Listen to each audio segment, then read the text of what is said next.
Hi all, welcome to VMS vlogs. இது என்னோடய first video. நான் வந்துட்டு நெயில் பாலிஷ் போட்டிருக்கேன். ரொம்ப நாளுக்கு அப்புறம் ரொம்ப லேசி தான் நம்ம இருக்க எல்லாருமே. டே டு டே லைஃப்பில் நம்ம ஆஃபீஸ்க்கு ஓடிட்டுருக்கும் போது உட்காந்து யாரும் பொறுமையாக போட மாட்டோம். அதே வந்துட்டு ஏதாவது ஒரு அக்கேஷ்னலாக போடும்போது கூட அவசரமாக போட்டு போகும்போது அதுவும் அலைஞ்சிடும். எதுக்குடா போட்டோன்ற மாதிரி இருக்கும். ஸோ இன்றைக்கி உட்காந்து ஃப்ரீ டைமாக இருந்தனால உட்காந்துட்டு போட்டாச்சு. அதே மாதிரி இன்றைக்கி நான் என்னோடய லைஃப்பில் நடந்த ஒரு விஷயம் உங்கள்கிட்ட ஷேர் பண்ணணும்னு நினைக்கிறேன். நான் ஸ்டார்டிங் ஆஃப் கரியரில் நானும் நிறைய ஃபேஸ் பண்ணியிருக்கேன். என்னை நிறைய பேர் ரொம்ப டாமினேட் பண்ணியிருக்காங்க. நான் +2 முடித்தப்போலாம் வந்துட்டு என்னோடய ரிலேஷன்ஸ் சொன்னாங்க, இதெல்லாம் எங்கே வந்துட்டு இது பண்ண போகுது, வெறும் வாய் மட்டும்தான். எனக்கு மேக்ஸ்னால் அவ்வளோ பிடிக்கும்.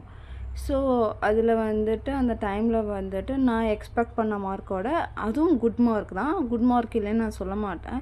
பட் நான் எக்ஸ்பெக்ட் பண்ணதோட எனக்கு வந்துட்டு ஒரு நார்மலான மார்க் வந்துச்சு. ஸோ இது இப்படி பண்ணுச்சுன்னு சொல்லிட்டு ரொம்ப நக்கல் அடித்து பேசினாங்க.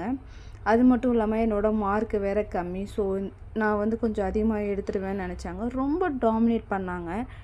ஸோ அதுக்கெல்லாம் நான் வந்துட்டு காலேஜில் செம்ம எஃபர்ட் போட்டுட்டேன். நான் நல்லா வந்துட்டு ஒரு அகாடமிக் ஸ்கோர் வச்சு நான் வந்துட்டு வெளியே வந்தேன்.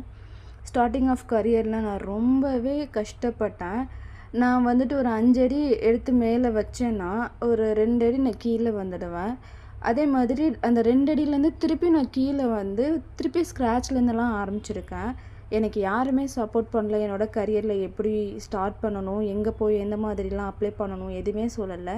நான் செல்ஃப் லேர்ன் பண்ணிவிட்டு நான் ரொம்ப கஷ்டப்பட்டு இந்த கரியருக்கு வந்திருக்கேன். இன்னொரு vlogல வந்துட்டு இதை கண்டினியூ